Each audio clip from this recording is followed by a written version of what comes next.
Hello, mate. I sound a little bit different this week because you joined me from Oster in the Italian Alps. I'm on my summer holidays. But the Building Brands podcast waits for no man.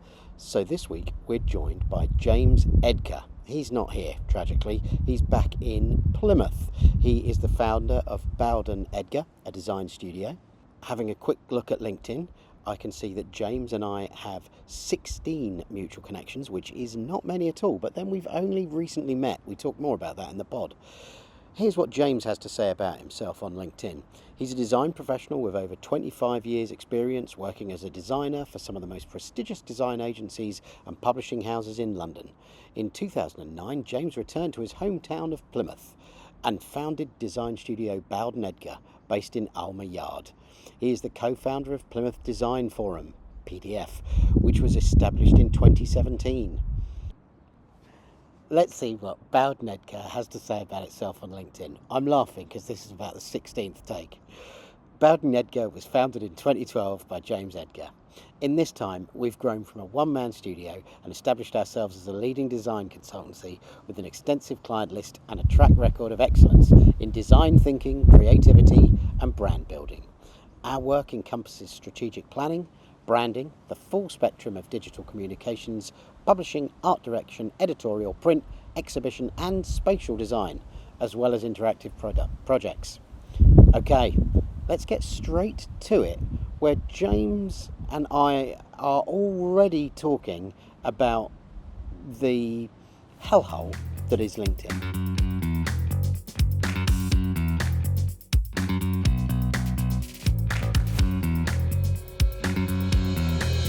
I'll do an intro to you beforehand based on what I know about you. You've done really weird, creepy research, haven't you? Like, No. I've had a look at you online. I've looked at you on LinkedIn. Yeah.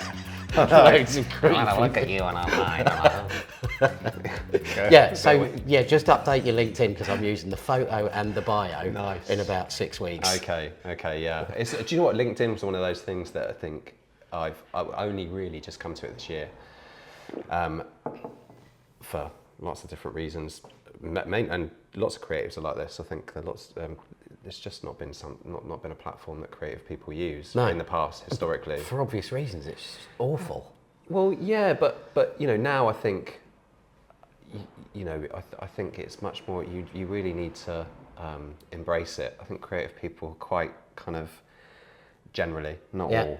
I am. Yeah. I've always been so about the design, so about that, and not really been outward facing and looked at the what's it called? The business side of things. Yeah. Because it's just like the work will come in, and it has. I've been lucky. Yeah. But I do think LinkedIn is becoming, and I'm hearing this from a lot of creators, is increasingly they're relying on that to get business. Yeah. Which was never, say 20 years ago or 15 years ago, I don't think it was. Or even 5 years ago. Yeah, I don't think so, not at all. Yeah. My friends were, you should get on, the friends that I've got outside of the creative industries, you should really get into it. I was like, no, it's not for me. I'm on Instagram.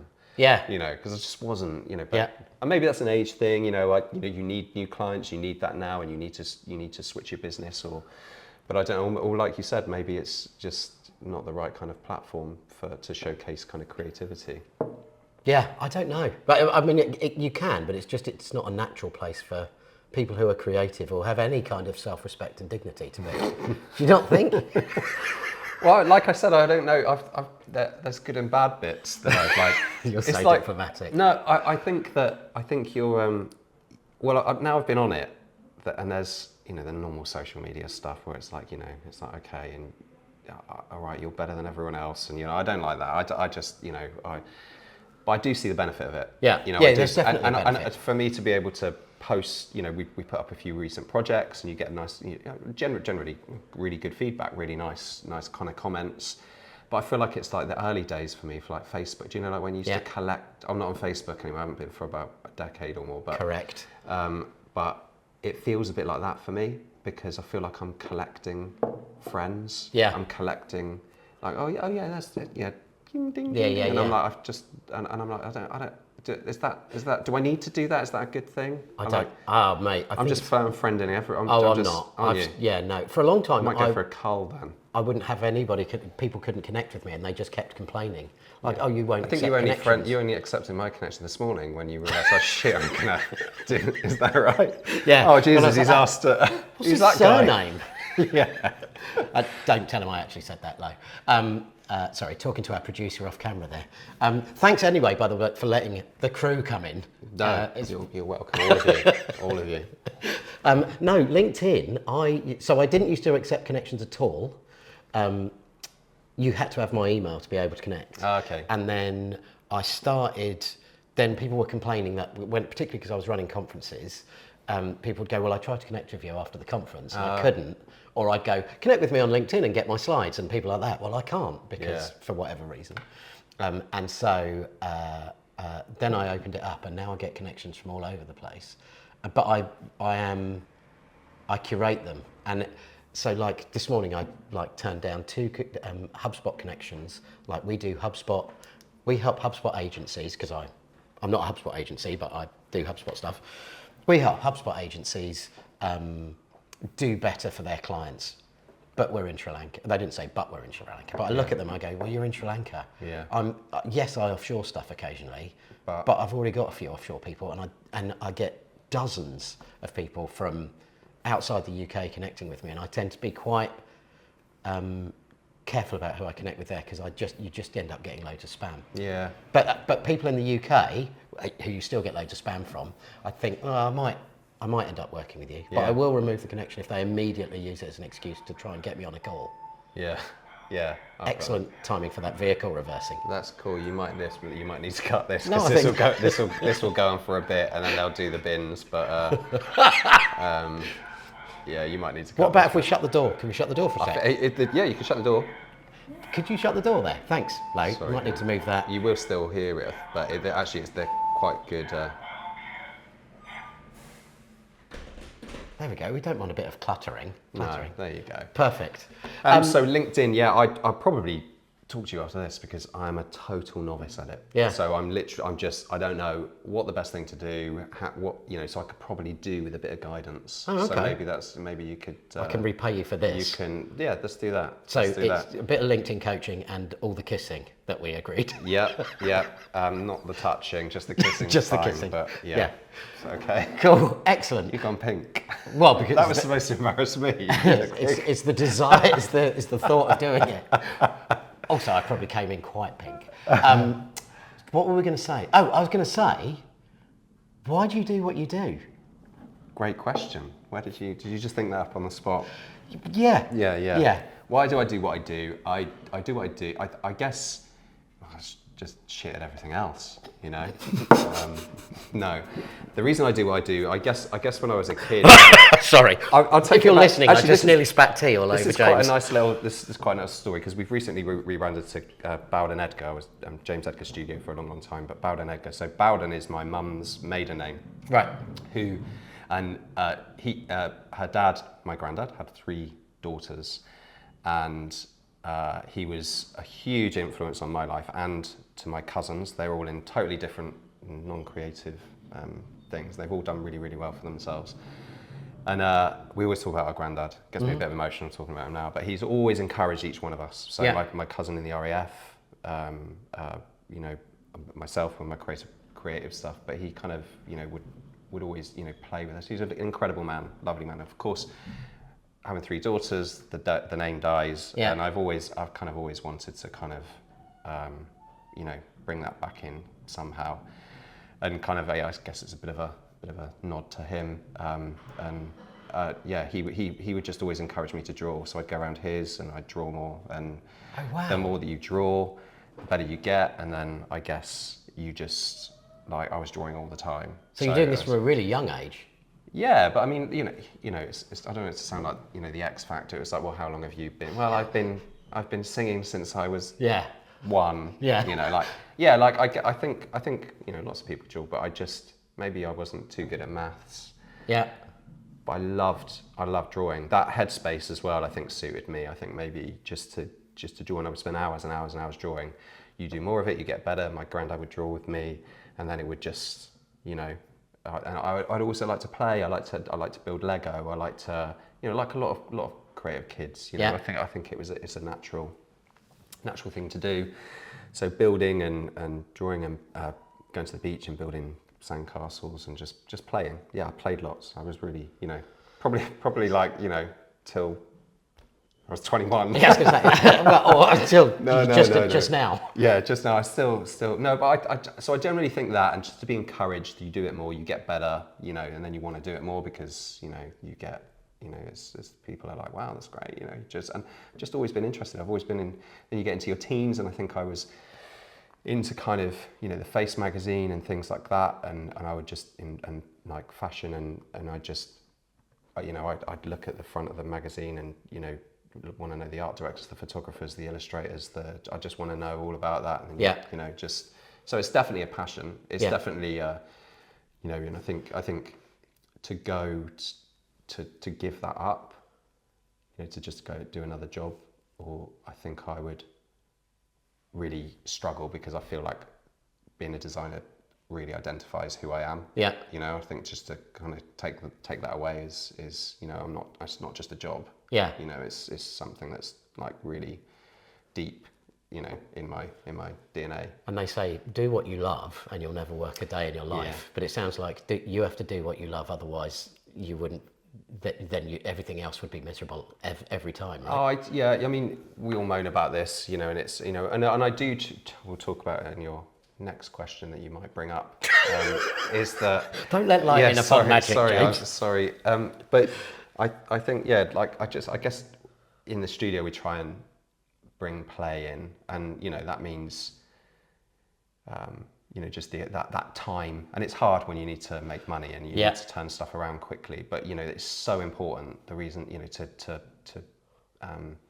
that's how you come up with something different. That's how you've got to come at a different starting point. We can't all be doing the same research and getting the same stuff because it'll always end up being the same thing. So you've got to start in a different place and find out something unique and talk to the businesses and just, but the play bit, to build that in, it's one of the most important things. And that might mean, it's almost like, with Josh and I, who's worked with me for 8 years, is that I might start on something and he might be doing something else and I would hand that back over to him. So it feels like a little bit of a jam. He might take that on a little bit further. And so you end up with, it's this really nice kind of fluid thing that's, at each step, there's guidance and it's based upon stuff, but it feels more like a kind of a jamming session, really. Yeah. That's cool. Yeah. That's really cool. Yeah, I think it's important. I like working like that as well. I've worked for a long time on my own, and I think sometimes it's just good to kind of just bring a bit of freshness in and just work with someone, whoever that might be. And when you're doing this for Bowden Edgar, or what's your role in most projects, or what's your role for the whole business, really? Wow, yeah. So that's a big one. Like, so kind of, I was thinking about this, like everything, really. Like it's, I might do, we are a small studio, it's, and at not any point, when I first took Josh on, like I've never been like, okay, I'm the art director, you're the junior. I've never treated him like that because I've always felt like, like my bosses did to me, they really trusted my ability. Yeah. And would always be like, push that further, push that. If I feel like Josh is onto something, then I'll, we'll be like, mate, spend another half a day on that, spend more time on that. We need more, I can see we're getting somewhere. So I might end up in that case, if I feel like, he's got a bit of momentum, then I might end up just doing some artworking, which I've been doing, for the whole of my career, like as a junior. So I think it's, I don't like roles, those traditional roles, senior designer, like I've never ever treated Josh like or any of the interns that we've had, like I think we're all the same. Yeah. Well, I guess from a creative perspective, you are, right? Because it's ideas, isn't it? Not necessarily the ability to execute them with a pencil and pen or a pencil and pad or Adobe InDesign or whatever. It's the ability to come up with creative ideas and then the team can execute. Yeah, definitely. I mean, it's that idea thing. It's how do you come up with something unique? I think there's a lot of areas of the design industry that do want to fit in, and that's absolutely right. It's like, this needs to look like this because this is our market and we need to position ourselves right there. Yeah. That's fine. I think for us, like, we do want to stand out in the market, like we do. That's, and I'd hope that we get the kind of client, that kind of client. Yeah. I think, the people that now come to us are, they're right for us. Yeah. It feels like, they see our aesthetic and, but we start everything from scratch. It needs to be right for the client. So we do the strategic approach, which I've always done the whole of my career. We collaborate, we do all of those things, and those two things seem to be a bit of a, you see a lot about that at the moment. There's a lot of strategy, and there's a lot of, which is really important, understanding the client and getting to know their business as best you possibly can. But quite often, does that translate into good design? Not all the time. Yeah. It's like there could be 20 designers that all have the same strategy, and you'd end up with 20 different results. But how are we, which one's right? Yeah. Which one's more creative? Which one? So. Which is leading us down to, how do you do what you do differently from others, right? Absolutely. Well done for getting that in. Yeah, but it's no, but it's we like I said, like the strategy is like we're basing all of our stuff on research and strategic recommendations. I need to know from looking at your business, I need to dig down and understand who the people are. It's quite interesting that you were talking about in your last podcast about building brands, and you all thought that you were something that something different. Yeah. And it often brings that up. It's like, hey, my idea of building brands is this, but someone else is like, my idea is actually this. And actually sometimes there's a bit of friction that brings up, and it's a difficult thing, but it's really important because you get to know exactly what that business certainly internally is, and then you try and find out externally what that is, understand that market. But there's also other questions about, does that, I talked to Neville Brody, not name dropping, but Who's Neville Brody, just for those of us who don't know? He's the basically I don't think, well, if he watched this, he'd be a bit like, come on, but he's a bit of a design god. But he was the art director of the Face magazine. Oh, yes. Wow. So he's like, typographer. I think he has an MBE now. Like he's like just, ridiculously fantastic brain as well as aesthetically, responsible for a whole genre of graphic design. Design god. Yeah. And so we had him put a link to the Face, like a gallery of the best face covers in the description. Well, they've just had an exhibition. They just had an exhibition in London. Of course they have. And it was but for me that was really special. So to have him at PDF, that was wicked. But he was talking about this idea of design engineering, he called it, which is he was taking the mick out of us that we have like the logos in the same place all the time and all of this, and it's it's rigorous and there's a place for that for me. Yeah. But that gets in the way of creativity. Right. So there's this juxtaposition of how far to push it, and where is there a difference between design engineering and graphic design, which is a lot more it's let's be creative, let's do that. Businesses need both. Yeah. But there's this. So he absolutely smashed us on our logos and where we were placing that. But then I called him out and said, no, I think I'm right. So you should watch the podcast. I'm going to watch that. Yeah, that's Questioning great. A Design Legend. It's like, but no, it's really fascinating to talk to a brain like that. Yeah, and he came to PDF. What's PDF? Oh yeah, sorry. PDF is Plymouth Design Forum. Yeah. Which guys at Building Brands kindly asked us to talk at your last thing. So we're a community of designers in Plymouth, Plymouth Design Forum, that started 2017, I think, with the idea to kind of raise the awareness and value of design within the city and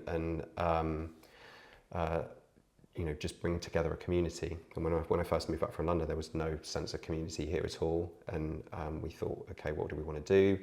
We were kind of a little bit sad that a lot of our best students, we've got 2 universities in Plymouth, and a lot of the students, including myself back in the day, couldn't wait to leave.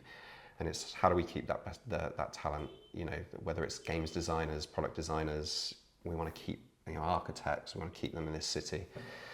So that was one of our part of our vision. So yeah, we went to the Dolphin, which is my favourite pub in the world, which is where all great, as we all know, all great creative ideas start. Yeah. Beryl Cook's old pub, by the way, you know, so it's a creative pub. So we went there, and I think there were 5 of us, and then that gradually grew.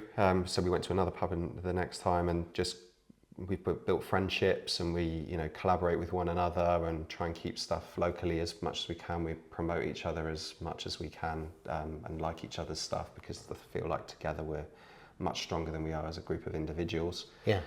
And it's just so positive, you know. We've like, you know, there's, you know, I think it's probably raised the game in terms of the quality of design in the area as well. You know, I think there's a healthy amount of competitivism without it feeling like, you know, it's like, oh, I hate them, or you know, it's a really nice, you know, because we know how we can also talk about low costs or free pitching or you know, important stuff like that. Actually, it's like, well, you're being charged how much? No, that's not right. You know, you shouldn't be. You know, so there's those important questions that come up that we speak about, which has helped the whole of our small community, creative community. It's really helped, particularly if you've like, you and I are probably similar in that I started running a business, and you've like, but almost by accident, right? You're like, well, I want to do this, and I don't want to have to work for someone else, or I can't find the right job, so I have to create my own job, and I'm just a freelancer. And then suddenly you start describing yourself as self-employed, and then maybe you end up with contractors that work for you all the time, or you end up with an employee or two, and then you're like, oh no, I'm the managing director of a thing. And we still don't, I mean, people say, well, what do you do in this situation? And I obviously am like, well, this is what I used to do, but I'm not an expert at it. I made it up every day. I didn't know, I don't think, there are some people who are obviously brilliant at that side of things, but I think that's really useful to have that sort of community where if you're self-employed, or if you've accidentally started running your own business, to be able to go, how the fuck do I invoice for X? Because I don't want to write it like this, which is what they want me to write, or you know, just weird little problems like that. And particularly with designers, I think, and creative people, you know, they're not business people. No. You know, they're like, you know, including myself, you know, and actually we went for lunch with one of the creatives in Alma Yard, which is a local creative space where our studio is based. And we were talking about the same thing, you know, like I'm a designer, and then through PDF, what's happened is like, you know, I'm now an events organizer, and I'm a speaker, and I'm you know, all of the, and I'm like, I didn't want that, like it's just kind of happened. But I guess first and foremost, I still am a designer, and I do struggle with that business side of things. You know, we said with LinkedIn earlier. So it's great to have, you know, there's some designers in this community here that are much better at the design side. Not the design side. No, definitely not. Of course not. No. I mean, so there are design side as well as the business. You know, the business side. They're just streets ahead of me with that. You know, I'm just like, you know, a little bit. It's like I just love the design too much, and it's like it's having to adjust. And like you said, it's a really different hat. Or it's a really different mindset. But equally, I don't want to give that design. You know, it's not, and it's very common because I've seen it when I've worked in house in like bigger agencies or big publishing houses where, you know, there's an amazing designer and they get promoted to you know, the design director or the art director, and then it's like, you know, they don't do any design. So they're amazing at something, and then they're like, right, okay, yeah, we're going to put you in loads of meetings, and you're not going to do what you absolutely love and what you're really good at. And so I don't know. I think there's always that, you know, because, you know, of course you want more money. You know, of course you want to do less work, and you want to kind of like, but an art director sounds like a great job title as opposed to senior designer. like, oh, Yeah. I'm an art director now. Oh, Yeah. I have to have meetings constantly. Yeah. That's, I mean, so I don't know with the job roles. For me, I feel like, everyone's different. Everyone brings different, like I'm really quite illustrative. I did, so for our team, like Josh won't mind me saying this, but he's less good at that. So I would always take on the more illustrative stuff, and and then he would take on perhaps something else that's and that's right. You've got to have a mix. There's no point employing the same type of person as yourself. Yeah. You need it's like clones of you. You need to bring someone essentially that's better than you. Yeah. That's got that drive. But for us, I think it's all the people that we collaborate with, we're very passionate about design and how that can change people's opinions and bring communities together, and the difference it makes to a small city like Plymouth. Yeah, which is, I mean, it's just so coming up. Yeah, it feels that way. I feel like it's hit. I remember it when I was a kid, and a lot of us couldn't wait to get away. But it does feel like there's still some very deprived, poor areas here. Don't get me wrong, but there's opportunity here. It feels to me like somewhere like Bristol. Bristol's really cool. And it's like we go to Bristol quite a bit, and there's just so much happening there. And it's like I always felt like I'd lived there. For whatever reason, I'm back here, and it was. I think initially I was like, this is a bit of a regression, but it isn't. There's a lot of opportunity. There's opportunity for creatives to do things, and there's in terms of your work-life balance as well. It's a really cool place to come, which I think that's why lots of creatives are now staying, or lots of creatives are coming back. Yeah. They're bringing all that experience back with them. Yeah.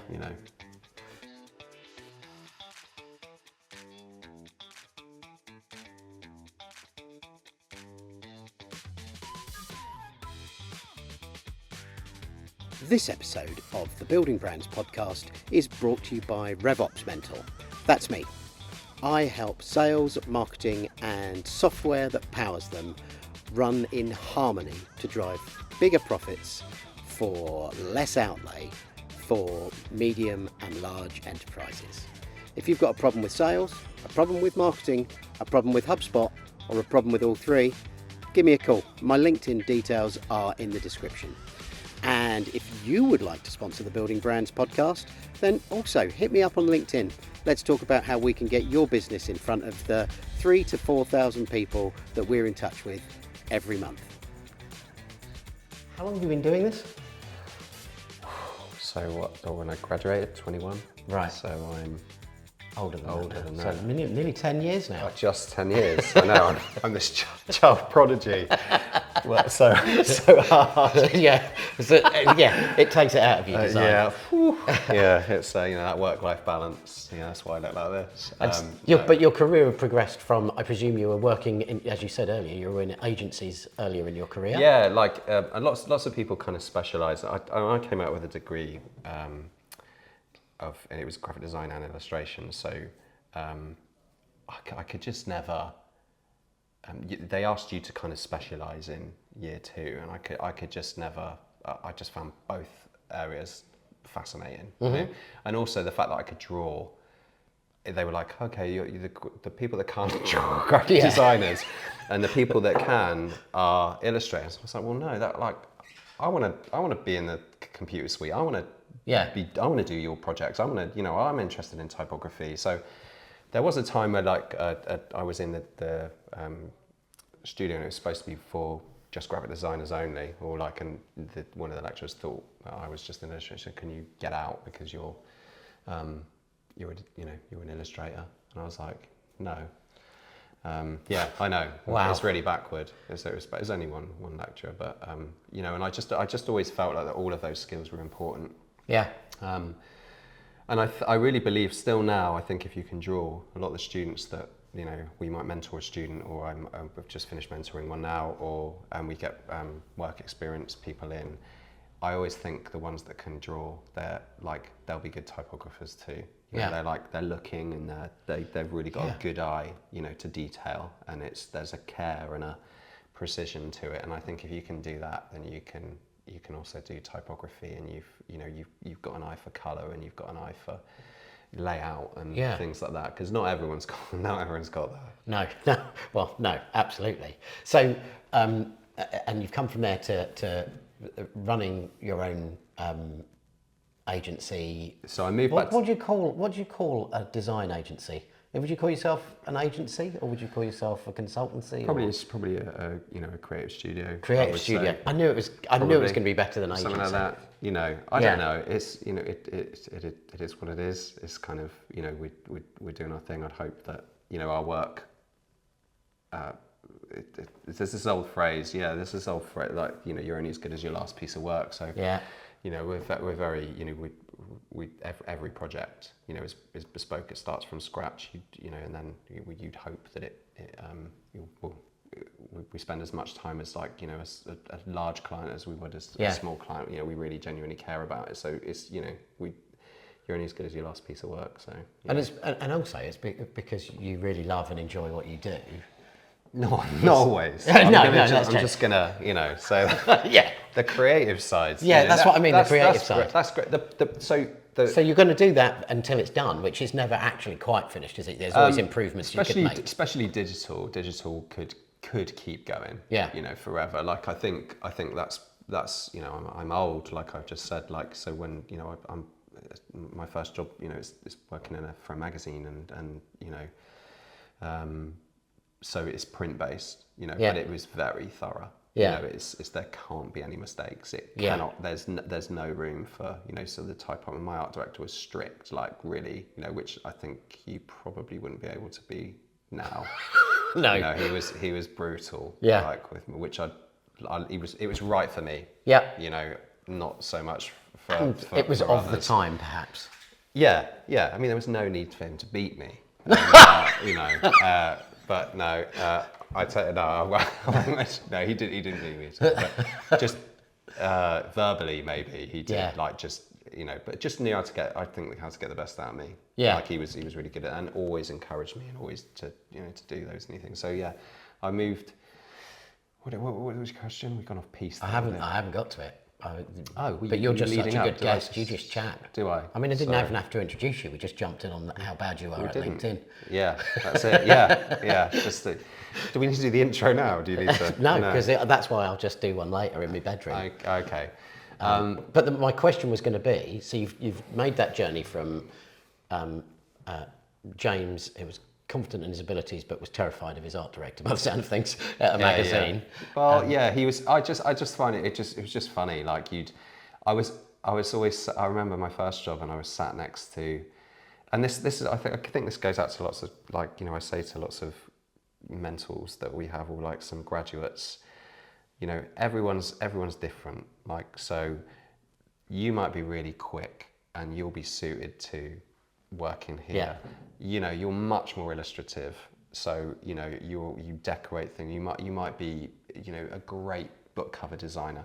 And everyone's suited to different things. So don't worry if you're not if you're not the same as this person, or this person's got a first and you've got a 2-1, because that person that's got a first isn't going to be right for this company. They're going to be they're going to want a little bit of something different. And someone who's really quick might be brilliant in an agency and doing ads and all of that kind of stuff. And someone who absolutely. takes ages. And then someone that's really loud and gregarious, and like my colleague Darren for PDF.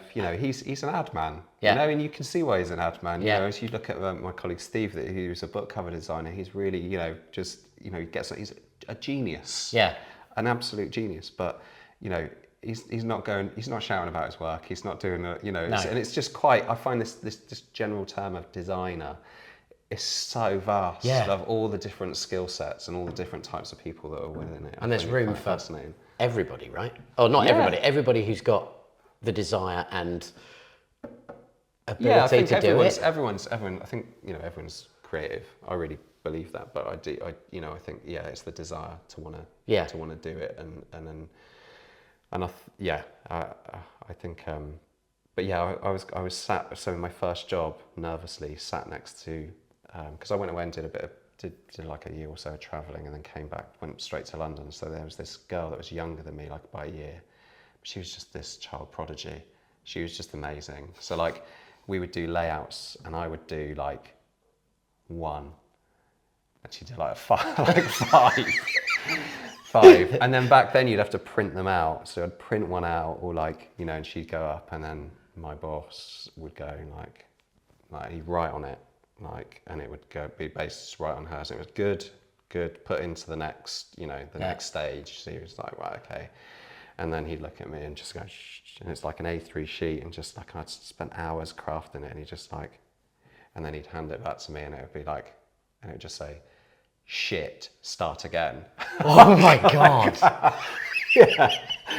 So you'd be like, okay. So to sit next, but I think it just built up, you know, resilience. But he was right, it was shit. So you know, but like to be able to say that now, I could say it to Josh. Josh has always wanted, he likes the stick rather than the cat. But I think, you know, there's got to be, you've got to understand, and that's what about running a team is. It's like, you know, you know, I've done a bit of teaching at the, when I first moved back, I did it for 2 years at the art college, and I do teaching at just on a visiting lecturer level, so I keep my hand in that. I really love that, but everyone's different. You know, you can't just, you know, someone's interested in this, but you know, and someone likes, you know, the stick, others, you know, prefer the feather carrot, and it's just this. It's interesting how everyone's different, and everyone gets excited about different things. You know, Josh, when I taught him, he wanted to be treated like a junior, you know, so I was quite brutal with him, and he loved, you know, all the nerdy stuff, all the grids, all the grid systems and the typography. If I were to do that to someone else, they'd be so bored. Yeah. You know, they like, you know, this person likes, you know, them, like we said, they like motion, they like illustration. But what I like doing is kind of showing them, have you seen this person? Have you seen this designer? Yeah. And then just blowing their mind. They're like, wow, like, that's what? Cool. Like that's cool. And then if you can swap that with, if you can mix that, you know, like, because I think what students have got, young people have got, is, I'll quote one of my favourite artists, Michael Craig Martin, is this effortless instinct for the now. Oh, that's good, yeah. Which you do lose when you get older. You really do. I like, but you know, these young, and if you can mix that with, you know, experience and then, you know, a new technology, then that's fascinating. You know, and I think we're in a very, and we think, you know, people are talking about AI and all of that, but I think we're in a, you know, quite a fascinating time at the moment. I think it's a struggle for a lot of people financially, but you know, technology wise, you know, to be able to mix those old lessons from, you know, those bygone eras and new technologies, motion and you know, VR, XR, all of those kind of new technologies. I mean, it's fascinating, you know. So yeah, I think there's, you know, going to be a lot of new kind of jobs and openings, you know. Yeah. What would you go back and tell young James? I guess maybe just have a little bit more belief in yourself. Like, I think you know, we were talking about, you know, I think I knew that my work was good. Yeah. I think I had something, but to be able to stand up and say this is, and convince other people, you know, and have that, which I think I've got now, because I can stand up and I can speak, and I think that's a learned thing. I don't feel comfortable doing that. Yeah. Like you're naturally.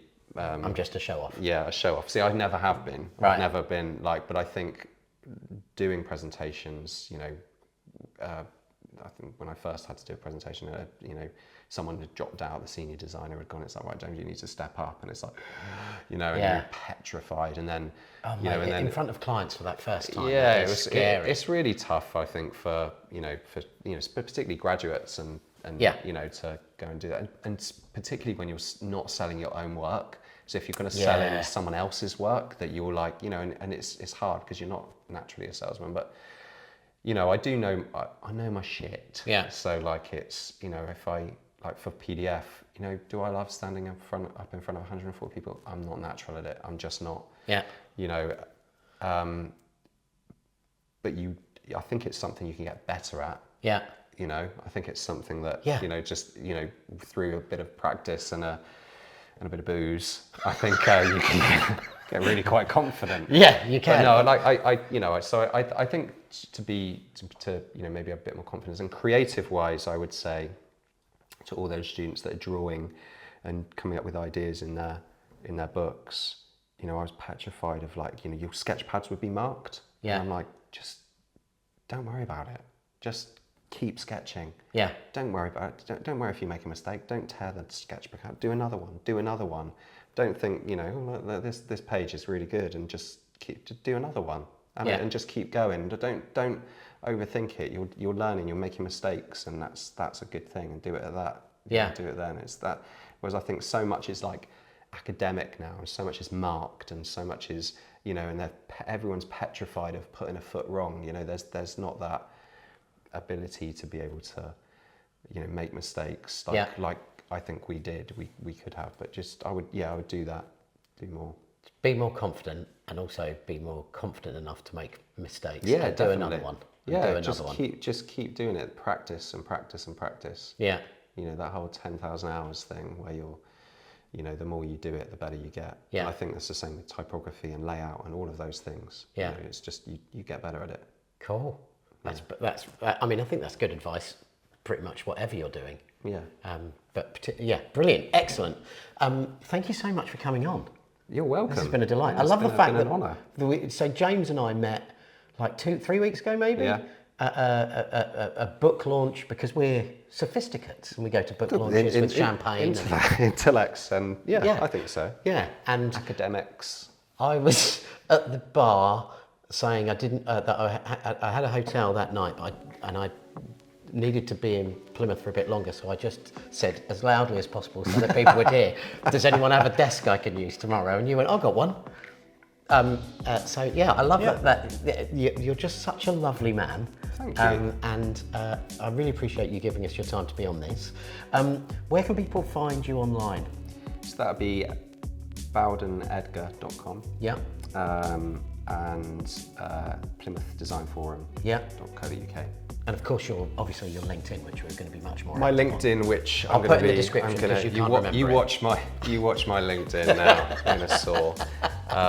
But yeah, so those two places, and also on probably Instagram as well. What's your Insta? So Bowden Edgar and Plymouth Design Forum. Right. Cool. Design Plym, I think it's called. Right. Yeah. Brilliant. Thank you. You're welcome. What a pleasure. Wasn't it lovely to hear James talk about his grandfather and the way he influenced him to keep doing something that he loved? I guess we've all got, hopefully, someone who has had a really strong influence on our lives in that way. And it made me think of my mum and dad, actually, who always encouraged me and told me that I was not special, no one's special, but I was unique. And as long as I tried my hardest at whatever it was I was doing, and it didn't matter how much money I made, as long as I was happy. And that's a really nice thing to tell a kid, I think. It's certainly worked great guns for me. I hope you've got someone like that in your life. Comment below with who that is. I'd love to hear about it. And if you don't have time to comment, subscribe. I'm legally obliged to ask you that. And on the next episode of the Building Brands podcast, I'm really looking forward to having a sit down with Lizzie Tottle, the founder and director of Teapot Creative. They're a B Corp brand growth agency based in darkest Somerset. I'll see you then.